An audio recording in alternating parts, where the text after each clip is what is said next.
بسم اللہ الرحمن الرحیم. میں ہوں عنایت اللہ کاشف ایڈوکیٹ اور آپ دیکھ رہے ہیں لیگل انفارمیشن. آج میں آپ کے ساتھ بہت ساری چیزیں شیئر کرنے جا رہا ہوں اور اس میں جو سب سے اہم بات ہے، کسی کا EOBI کا کارڈ جو ہے وہ ایکسپائر ہونے جا رہا ہے تو ان کو کیا کرنا چاہیے. دوسرا سوال یہ ہے کہ پینشن میں اضافہ ہو کر آ رہا ہے یا نہیں ہو کر آ رہا، اس کی تازہ ترین صورتحال کیا ہے، اس پر بھی ہم آج بات کریں گے. اس کے بعد جو ہے ہم آپ کو بتائیں گے کہ اگر کوئی شخص جو ہے وہ ریٹائر ہو جائے تو اس کو پینشن کیسے ملنی ہے، اس کا طریقہ کار کیا ہونا ہے، وہ بھی ہم آپ کو بتلائیں گے. اور اس کے ساتھ ساتھ ہم آپ کو جو بابا محمد ایوب صاحب کا کمنٹ ہے وہ بھی آپ سے شیئر کریں گے. اس میں بھی انہوں نے بڑے اہم سوالات اٹھائے ہیں. تو سب سے پہلا سوال جو ہے وہ میں آپ کو یہ بتا دیتا ہوں کہ اگر کسی کا ATM کے کارڈ کی ڈیٹ ختم ہو جائے تو دوسرا کارڈ کہاں سے بنے گا، یہ بڑا اہم سوال کیا گیا ہے. تو اس سوال کے لیے میں آپ کو ایک فون نمبر دے رہا ہوں. آپ اس فون نمبر پہ رابطہ کریں گے اور جب آپ رابطہ کریں گے تو وہ آپ کو کافی حد تک جو ہے وہ معلومات بھی دے دیں گے اور ساتھ ساتھ آپ کو بتا بھی دیں گے کہ آپ کا کارڈ کب آئے گا. تو سب سے پہلے تو ہیلپ لائن کے نمبر نوٹ کر لیجئے: +922111225229.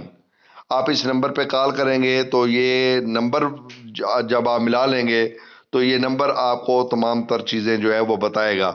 اس کے بعد جب آپ کا کارڈ ختم ہوگا، ختم ہونے سے تقریباً 1 ماہ پہلے یہ آپ اپلائی کریں گے تو یہ آپ کو TCS کے ذریعے مل جائے گا. ٹھیک ہے جی. اگر آپ کو پھر آپ سے تصدیقی میسج بھی آئے گا جس میں یہی آپ سے پوچھا جائے گا کہ معزز EOBI صارف، آپ کا نیا EOBI کارڈ آپ کے پتے پر بھیج دیا گیا ہے، جو کہ 7 سے 10 کاروباری دنوں کے بعد آپ کو موصول ہو جائے گا. اور نہ ملنے کی صورت میں بھی پھر آپ نے وہی 0211112252229 پہ آپ نے رابطہ کرنا ہے تو یہ کارڈ یوں آپ کو مل جائے گا. اور اس کے بعد میں آپ کو پینشن کے حوالے سے یہ عرض کر رہا تھا کہ آپ کی پینشن کا کیا بنے گا، یہ سوال کیا گیا ہے اور بہت زیادہ یہ سوال بار بار پوچھا جا رہا ہے. تو اس حوالے سے میں یہ آپ کو بتا دوں کہ پینشن کے حوالے سے یہ ایک لیٹر بھی لکھا گیا ہے. وہ لیٹر کچھ دیر بعد میں آپ کو اس کی ویڈیو جو ہے وہ بنا کے بھیج رہا ہوں. میں وہ ویڈیو تیار کر لی ہے لیکن آپ سے کچھ دیر بعد میں وہ اپلوڈ کروں گا، جس میں میں آپ کو بتاؤں گا کہ پینشن کے حوالے سے جو تازہ ترین اطلاعات ہیں وہ کیا ہیں، کیا ہو رہا ہے، کیا لکھا گیا ہے. ایک اور بات، بعض بزرگ یہ کہتے ہیں کہ جی ہمیں خوش کرنے کے لیے یہ 10,000 کی بات کہانی چھیڑی گئی ہے، ہمیں خوش کیا جا رہا ہے. تو بھائی میں قطعاً آپ کو خوش نہیں کر رہا. مجھے آپ کو خوش کر کے کیا ملنا ہے؟ ٹھیک ہے، خوش میں آپ کو لیکن ایک اچھی تسلی، ایک اچھی بات کہ ایک زلفی بخاری نے 22 دسمبر 2020 کو ایک بات کا اعلان کیا ہوا ہے، وہ پورے پاکستان نے سنی ہے. ہم اس بات کا مطالبہ کر رہے ہیں تو انشاءاللہ آپ کا یہ مطالبہ بھی بہت حد تک جو ہے وہ پورا ہو جائے گا. تو اس حوالے سے جو پیش رفت ہے وہ بھی ہم آپ کو جو بھی ہے وہ اگلی ویڈیو میں ہم آپ کو بتا دیں گے.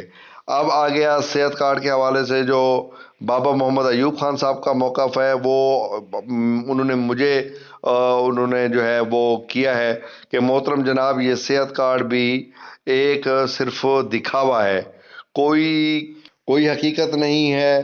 اور انہوں نے کہا ہے کہ یہ بھی ایک بس ڈرامے بازی کی جا رہی ہے، بابا محمد ایوب خان کا کہنا ہے. اور اس حوالے سے جو ہے انہوں نے اپنا بھی بتایا کہ میں سرجری کروا رہا تھا، میں ہسپتال میں ایڈمٹ ہوا. اور یہ میں آپ کو بتا دوں بابا جی جو ہے نا انہوں نے بڑی دفعہ یہ کہا ہے کہ یار یہ حکومت جو ہے نا بزرگوں کے لیے کوئی خاص اقدامات نہیں کر رہی. لیکن ایک بات ہے بابا جی میں کہ وہ ہمیشہ پرجوش ہوتے ہیں، ہمیشہ پرخلوص کوشش کرتے رہتے ہیں اور ان کی کوشش کو جو ہے وہ ہمیں سراہنا چاہیے. تو امید ہے آج کا موضوع آپ کو پسند آئے گا. اگر ابھی تک آپ نے بیل آئیکن کو پریس نہیں کیا پریس کر لیجئے، چینل پر نئے آئے ہیں تو سبسکرائب کر لیجئے، ویڈیو کو شیئر ضرور کیجئے گا. انشاءاللہ آپ سے کچھ ہی دیر بعد ایک زبردست ویڈیو پینشن کے حوالے سے میں آپ کو دینے والا ہوں. امید ہے آپ اس کو ضرور پسند کریں گے. ایک بہت بڑی کاوش اور بہت بڑی پیش رفت جو ہے وہ ہو چکی ہوئی ہے، وہ انشاءاللہ اگلی ویڈیو میں آپ کو دینے والا ہوں. ویڈیو دیکھنے کا بہت بہت شکریہ.